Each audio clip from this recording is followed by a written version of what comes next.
वाळवा तालुक्यातील एक अत्यंत महत्त्वाचे जे मतदारसंघ आहेत ते म्हणजे जिल्हा परिषदेचे बोरगाव आणि रेटरे हरणाक्ष. तर अटीतटीची लढत या ठिकाणी सुरू असलेली आपल्याला बघायला मिळते आहे. आणि या निवडणुकीच्या रणधुमाळीमध्ये अनेक महायुती असतील किंवा महाविकास आघाडी असतील एकमेकांच्या विरोधामध्ये त्या ठिकाणी उभे ठाकलेले आपल्याला बघायला मिळतात. आणि महायुतीमध्ये आणि दोन्ही पक्षामध्ये कुठेतरी मतमतांतर होताना देखील आपल्याला बघायला मिळत आहेत.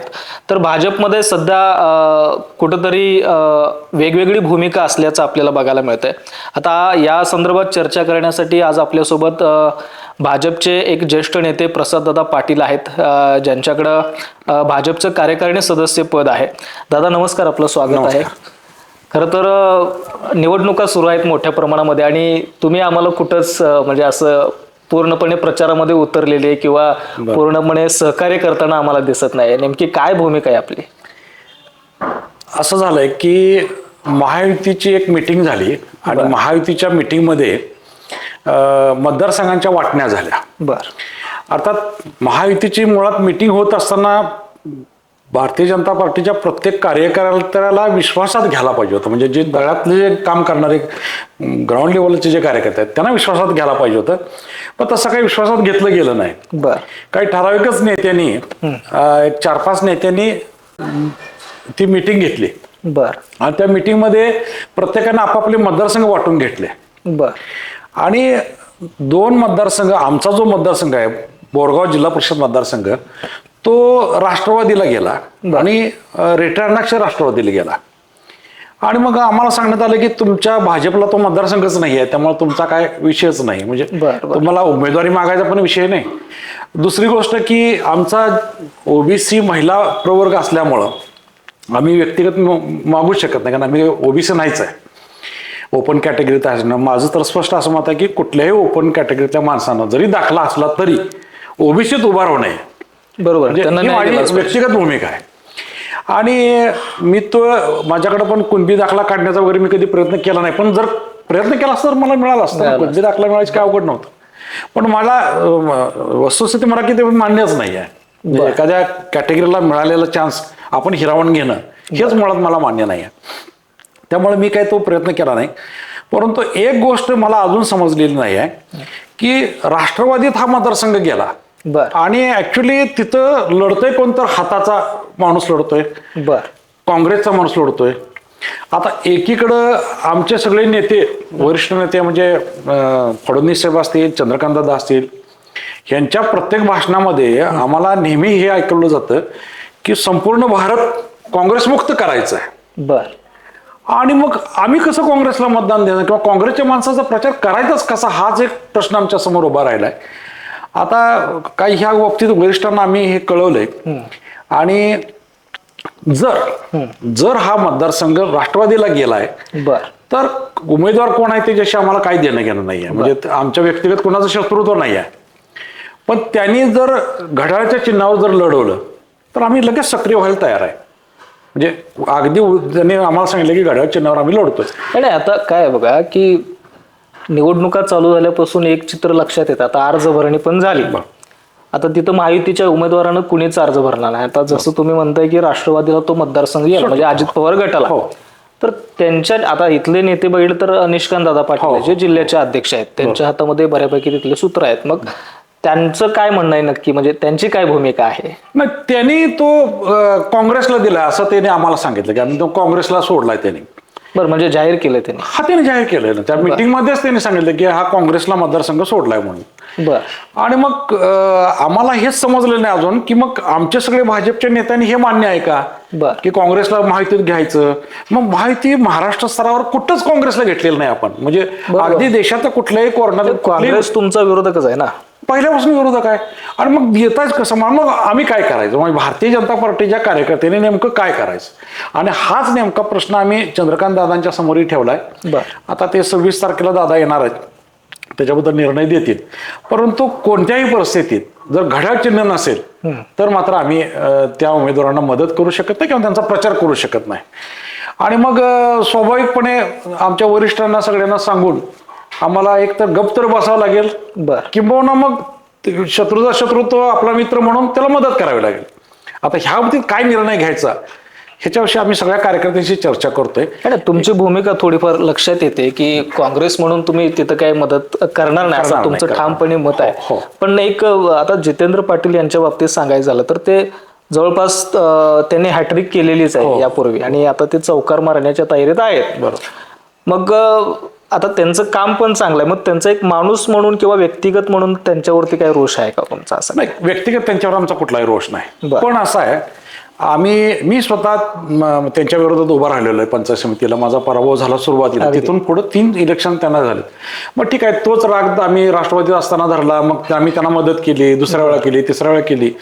पण त्यांचं असं एक धोरण आहे की फक्त उपयोग करून घ्यायचा आणि परत विषय त्याचा सोडून द्यायचा. म्हणजे ज्या कार्यकर्त्यांनी ज्या माणसाने आपल्याला मतं दिली त्याच्याशी पुन्हा त्याचं काही देणं घेणं नाही त्यांना. म्हणजे एकदा इलेक्शन संपलं की विषय संपला असं आहे. आणि मग नंतर अनेक गोष्टी असतात. म्हणजे कृष्णा कारखान्याची निवडणूक असते, त्याच्यानंतर गावातली निवडणूक असते. आता आमच्या गावातल्या रस्त्याचा इतका ज्वलंत प्रश्न आहे, पण जिल्हा परिषद सदस्य म्हणून त्यांनी काही लक्ष घातलं नाही. म्हणजे सगळा रस्ता पूर्ण झालाय आणि गावात थोडासा रस्ता राहिलाय, पण त्यांनी काही त्यात भूमिका घेतलेलीच नाही. म्हणजे मी त्या गावचाच नाही, माझा काही संबंधच नाही, अशा पद्धतीने ते नेहमी वागत आलेले. आणि आता पण निवडून देऊन आम्ही काय करणार आहे हा एक प्रश्न आहे. व्यक्तिगत म्हणून विचारला म्हणून म्हणतो, पण काही जरी झालं तरी आम्ही काय हाताला मत देणार नाही ह्या. म्हणजे हे ठीक आहे, ह्याच्यापूर्वी आम्ही 9 वर्षापूर्वी 10, 11, 12, 13 वर्षापूर्वी आम्ही भाजपमध्येच नव्हतो. बरोबर. त्यामुळे आम्हाला काही तो विषय आला नाही. पण आता आम्ही भाजपला प्रदेश स्तरावर काम करतोय. म्हणजे या भाजपनं मला एवढी संधी दिली, मी तालुक्याचं अध्यक्ष केलं, मी खूप चांगलं काम केलं. त्याच्यानंतर मला जिल्ह्यात संधी मिळाली, आता प्रदेशला संधी दिली आणि आता याही पुढे प्रदेशला मला संधी देतील. म्हणजे हे असं झालं की तुम्ही कोणाचा तरी पराभव करण्यासाठी किंवा म्हणजे तुम्ही अगदी पक्षीय धोरण तुम्ही पायदळी तुडवणार आहात का? आता एकीकडे तुम्ही म्हणताय की आता तुमचे नेते देवेंद्र फडणवीस असतील किंवा चंद्रकांत दादा असतील, इव्हन मोदी साहेब असतील, तर काँग्रेस हद्दपार करू या भारतात अशी तुमची खरं तर भाजपची भूमिका आहे. आणि कुठेतरी कुणाच तरी पराभव करण्यासाठी तुम्ही असं या पद्धतीचे पक्षीय धोरण तुम्ही पायदळी तुडवताय, हे कसं दिसतंय म्हणजे तुमच्या दृष्टीत? आता अडचणच झाली ना आम्हाला, नेमकं काय करायचं हेच होतं. आता म्हणून वरिष्ठांच्या मी चर्चा करणार आहे. आणि त्याच्यापेक्षा भारतीय जनता पार्टीचे जे इथं राबणारे कार्यकर्ते आहेत त्यांच्याशी अगोदर चर्चा करावी लागेल ना, त्या सगळ्यांशी आपल्याला बोलावं लागेल. बरोबर. म्हणजे इथं आता जवळ आमच्या बोरगाव मतदार जिल्हा मतदारसंघात बही आहे, खारतवाडी आहे, फारणेवाडी आहे, बोरगाव आहे, जुनेखेड आहे, बनेवाडी, साखपेवाडी, गौंडवाडी, ताकारी, दुधारी एवढी गाव आहेत. हे तर आमच्या असंख्य कार्यकर्ते आहेत भाजपचे. आता ती सगळ्यांचे संभ्रम असं झाले. ते तर आहेच. अगदी तुम्ही 2012 पासून तुम्ही भाजपमध्ये आहे, तेव्हा तुमची भाजपमध्ये एंट्री झाली, अगदी तेव्हापासून तुम्ही काम करताय. तुमचा गड आता आम्ही बघतोय की चांगल्या पद्धतीने तुम्ही भाजप अगदी तळागाळामध्ये रुजवलेले आहे. इव्हन तुम्ही निष्कांत दादा पाटील यांच्यासोबत सुद्धा काम केलेलं आहे. चांगलं काम ऍक्च्युली तुमचं आहे आणि कार्यकर्त्यांची मूठ असेल. त्याला तर मी 2 विधानसभेला मदत केलेली. एकदा तर मागच्या 19ला त्यांना मी मदत केली म्हणून पक्ष त्यावेळी नाराज, म्हणजे अपक्ष कशाला हे करायचं म्हणून, तरी सुद्धा ते थोडस बाजूला ठेवून मी त्यांच्याशी हे राहिलो. किंवा ठीक आहे, एक संघटना वाढवूया, आपण एक चांगला ग्रुप करूया, हा उद्देश होता. त्याच्यानंतर आता कालचे इलेक्शन झालं 24चं, त्यातही मी झोकून देऊन त्यांच्याशी काम केलंय. पण त्यांनी का हा मतदारसंघ काँग्रेसला दिला ह्याचं काय मला अजून गणित सापडलेलं नाही. आता का दिला म्हणजे निवडून येण्याची शक्यता वाटते म्हणून दिला की असं काय? आणि समजा आता पराभव झाला तर ते कोणी स्वीकारायचं ते? तोच म्हणतोय हा विषय ना. मग ही सीट तुम्ही हाताने घालवता असं पण नाही का होतं? मग समजा तुम्ही असं म्हणताय की निवडून येण्याची क्षमता, मग पराभव झाला तर पुढं काय? मग हा पण प्रश्न आहे ना. त्याच्यापेक्षा माझं असं मत होतं आपले कार्यकर्ते तिथं दिले असते, नाहीतर असाही तसाही तो तुमचा मतदारसंघ नव्हताच आणि नाहीच आहे असं त्यांच्या म्हणण्याप्रमाणे युतीच्या लोक नेते मंडळींच्या. पण आपल्याच कार्यकर्त्यांना संधी द्या ना, एकदा संधी तरी मिळू दे. कमळाचं चिन्ह घराघरात जाईल अगदी. ह्यावेळी नाही मिळाला, स्पेस राहील, पुढच्या इलेक्शनला आपल्याला त्याचा उपयोग होईल. पण आता काहीच होताना दिसत नाहीये. आणि म्हणून थोडंसं मी संदिग्ध, थोडंसं शांत राहिलो. म्हणजे जोपर्यंत ह्या सगळ्या गोष्टी क्लिअर होत नाहीत. आता चिन्ह वाटप 27 तारखेला आहे. अगदी. त्यांनी जर समजा घड्याळ घेतलंच तर मात्र मी हिरिरीनं भाग घेणार, अगदी पळून पळून काम करणार. मग कोण व्यक्ती वगैरे मी काही बघणार नाही. महायुतीचा धर्म पाळायचा. आता तुम्हाला सांगतो, मी एवढे इलेक्शन झाले कित्येक लोक माहितीचा धर्म पाळला नाहीये. म्हणजे अगदी कोणी राजू शेट्टींना मत दिली, कोणी केली, पण मी मात्र आपल्या पक्षाच्या माहितीचा उमेदवार म्हणून धैर्यशील मानेंचं मनापासून पळून पळून काम केलं.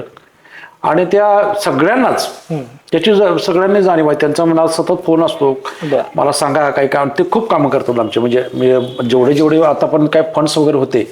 तुम्ही आता बोलताना म्हणाला की तुम्ही लोकसभेचं बहुतेक मला सांगत होता की राजू शेट्टींना मदत केली. हे तथ्य आहे? केली ना मदत. बर. राजू शेट्टींना काही लोकांनी मदत केलीच आमच्यातल्या, पण आम्ही नाही केली. आम्ही स्टिकअप राहिलो.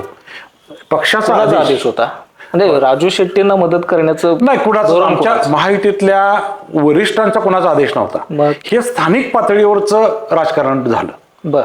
म्हणजे त्यांना मदत करणं. पण आम्ही आपलं म्हटलं, जो काय आपल्या पक्षाचा जो आदेश असेल त्या आदेशाप्रमाणे आपण चालायचं. आणि आम्ही तुम्हाला कशा सूचना होत्या का त्यांना त्यांचं काम करा, राजू शेट्टींचं काम करा, असं तुम्हाला सूचना होत्या का?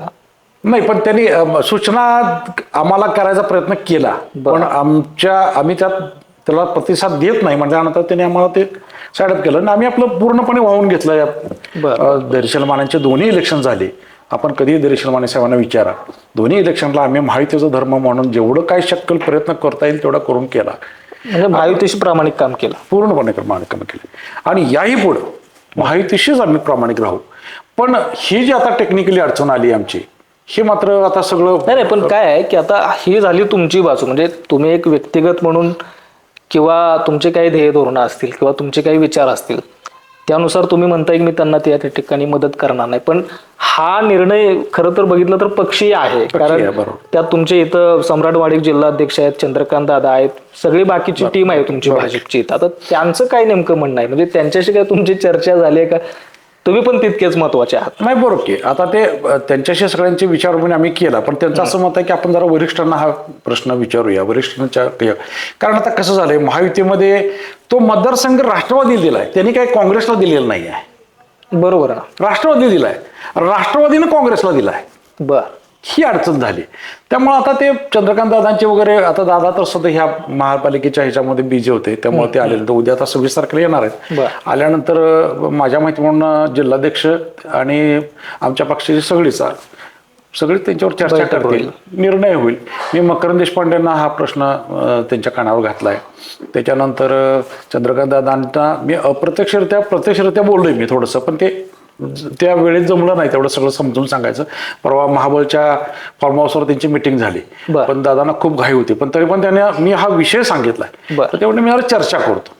पण माझ्या माहितीप्रमाणे त्यांनी सदाभाऊंच्याकडून त्यांना निरोप दिलाय की तुम्ही काँग्रेसवर लढायचं नाही म्हणून. हा निरोप पोहोचलाय संबंधित उमेदवारांना की काँग्रेसवर लढू नका म्हणून. सदाभाऊंनी सांगितलं.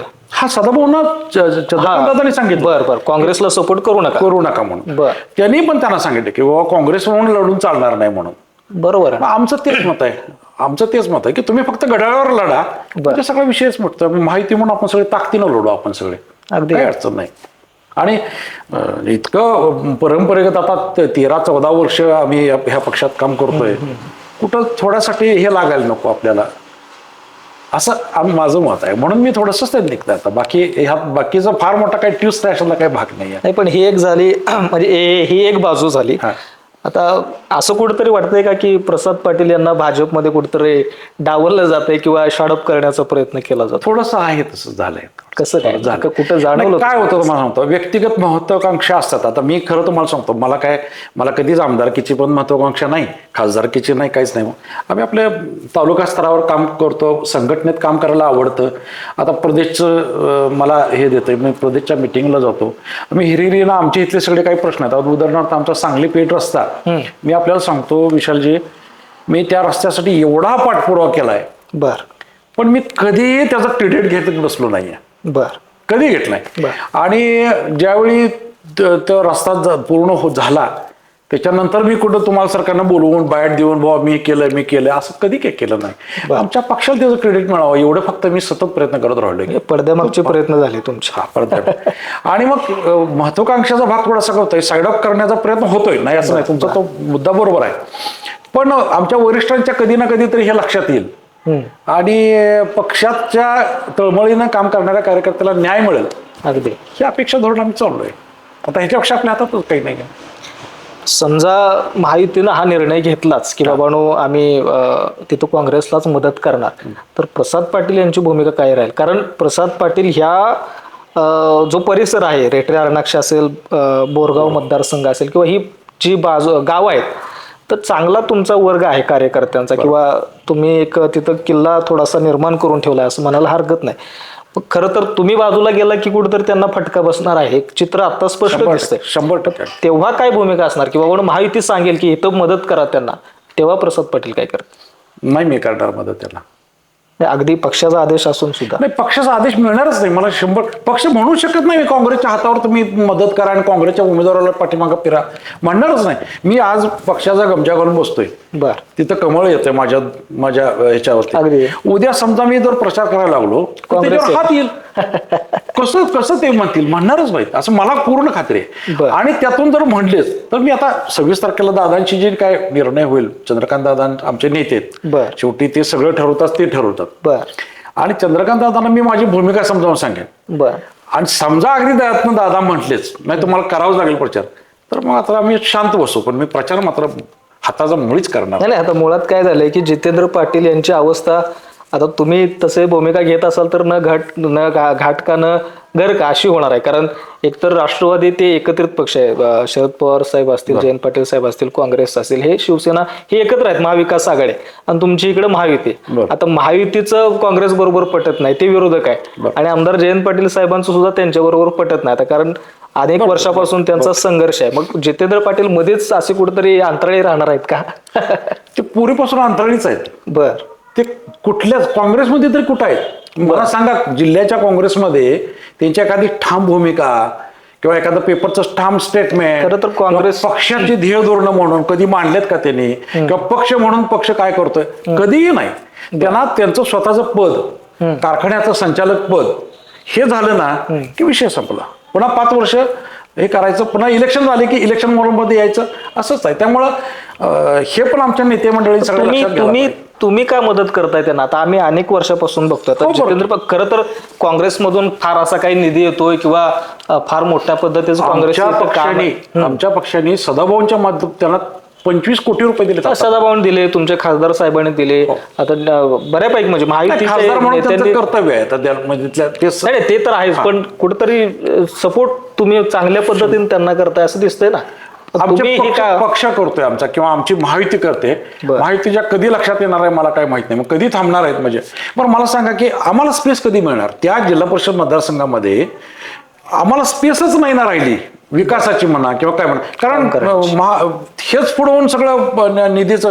बरं, त्या निधीमध्ये काय त्यात प्रामाणिकपणा काहीच नाही आहे. म्हणजे तिची दुसरी बाजू पण आहे, मग ती म्हणू नये आपण. पण निधी घेतला म्हणजे काय अगदी पूर्णपणे अगदी तळमळ धरणानं सगळं हे करतोय अशाला काही भाग नाही आहे. म्हणजे ह्या सगळ्या गोष्टी आहेत. पण असं आहे की जयंत पाटलांचा विरोध, जयंत पाटलांनी विरोध. अरे हो की जयंत पाटलांनी विरोध म्हणून ठीक आहे की नाही, मी पण जयंत पाटलांच्या पुढचा विरोध हे आम्हाला करायला लागल्यात. मग आम्हाला जयंत पाटील परवडले असं परिस्थिती आमची निर्माण झाली आता आम्हाला. बर, म्हणजे खरं तर ही लढत महाविकास आघाडीमध्येच आहे असं म्हणलं पाहिजे. असं झाली आता. अगदी. आता चंद्रकांत दादांची बैठक होणार आहे तुमची, काय निर्णय होईल त्याच्यात, काय वाटतं? नाही, दादा 100% मला असं खात्री आहे की दादा सांगतील की तुम्ही काँग्रेसचं काम करू नका. ऐनवेळी तुम्हाला उमेदवार आता देताच येणार नाही, देता येणार नाही, पण दादा त्यांना प्रेस करतील ना, तुम्ही घड्याळावर उभा राहा म्हणून. तुम्ही घड्याळाच्या कोट्यातली सीट आहे. हा, मग तुम्ही घ्या ना, त्यांना तिकडे घ्या ना, घड्याळ घ्या किंवा महायुतीत प्रवेश. मी तुम्हाला पहिल्यांदाच सांगितले, ते त्यांनी घड्याळ चिन्ह घेतलं की आम्ही पळून त्यांचं काम करणार. पळून करणार. एकही उसंत, एक क्षणाची उसंत न घेता सतत काम करणार त्यांचं. पण त्यांचं चिन्ह घड्याळ असलं पाहिजे, म्हणजे आमची माहिती असली पाहिजे. म्हणजे ते तुम्हीच जोर लावला पाहिजे. तुम्ही म्हणजे अगदी तुमच्या माहिती जोर लावला पाहिजे सगळा, तेव्हा कुठेतरी चित्र स्पष्ट होताना आपल्याला दिसेल. ठीक आहे, आणखी काय तुम्हाला सांगायचं आहे? तर एकंदरीत आपल्याला प्रसाददादा यांची भूमिका आहे त्या ठिकाणी कळालेली आहे. आता चित्र असं आहे की जेव्हा महायुतीची बैठक झाली त्या बैठकीमध्ये रेटरे हरणाक्ष आणि बोरगाव हे दोन्ही मतदारसंघ राष्ट्रवादी अजितदादा पवार गटाला गेले, म्हणजे निष्कांतदादा पाटील यांच्याकडे गेले, आणि निष्कांतदादांनी तिकडं काँग्रेसच्या उमेदवाराला त्या ठिकाणी ती जागा सोडली. आता प्रसाद दादा जे आहेत ते म्हणजे त्यांचं जाळं मोठं आहे त्या ठिकाणी. तर त्यांची भूमिका अशी आहे की आम्ही काँग्रेस जर का असेल तर तिथं आम्ही त्यांना मदत करणार नाही. जर का घड्याळावरती ते त्या ठिकाणी लढले तर आम्ही निश्चितपणे त्या ठिकाणी मदत करतो. मात्र आता महायुतीचा निर्णय नेमका काय असणार, आता अनेक दिवसापासून आपण सोशल मीडिया असेल किंवा परिसरामध्ये तशा चर्चा आहेत की छुपा पाठिंबा त्या ठिकाणी त्या काँग्रेसच्या उमेदवाराला महायुतीकडून मिळेल. आता त्यांची पण अवस्था मी मगाशी सांगितल्याप्रमाणे झाली की ना घर का ना घाट का. समजा राष्ट्रवादी शरदचंद्र पवार किंवा त्यांच्या महाविकास आघाडीतच त्या ठिकाणी लढत आपल्याला दिसते. आता दोन्हीकडे जर का त्यांना कुठंच सपोर्ट मिळाला नाही तर ते देखील अंतराळी राहिलेले आपल्याला बघायला मिळतं. आता बैठक होणार आहे दादा, आता तुम्ही म्हणताय की चंद्रकांत दादांची बैठक होईल. आता नेमका त्यात निर्णय काय होणार आहे हे खरं तर पाहणं आपल्यासाठी महत्त्वाचं ठरणार आहे. दादा खरं तर तुमचे धन्यवाद, तुम्ही आलात, वेळ दिलात आणि तुमची भूमिका अगदी स्पष्टपणे सांगितली त्याबद्दल धन्यवाद. नमस्ते.